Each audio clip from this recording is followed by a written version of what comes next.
Hey guys, welcome back to Receptive Solutions, your one-stop to travel, work, study and settle abroad. The UK government has extended its seasonal worker visa scheme for another 5 years. Well, this allows farmers and food producers to hire foreign workers on short-term contracts. This decision follows recommendation under the Migration Advisory Committee, which highlighted the ongoing shortage of seasonal labor in agriculture. However, concerns remain regarding worker exploitation and rights.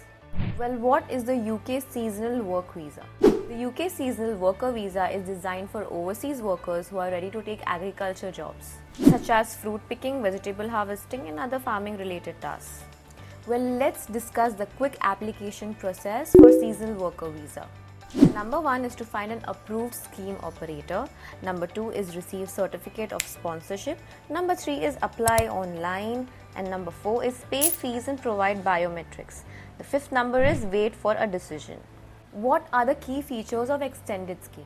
The visa allows workers to stay in the UK for about 6 months. A total of 45,000 visas will be available in 2025. The scheme is managed through approved scheme operators.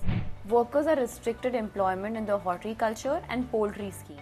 Now let's talk about the 2025 Seasonal Worker Visa allocation. The UK government has confirmed 45,000 visa allocation for the seasonal workers of 2025. 43,000 visa rolls to pick up fruits and vegetables for flower harvesting. 2,000 visas for workers needed between October 2 and December 31st for poultry needed tasks. The UK government has assured that it is taking measures to combat worker exploitation, stating that the welfare of visa holders is a top priority. However, while the visa process is relatively straightforward, the potential worker should be aware of their rights and challenges. So this was some news for you people, and we will keep coming back with more such information. Stay tuned to our channel and don't forget to like, share and subscribe.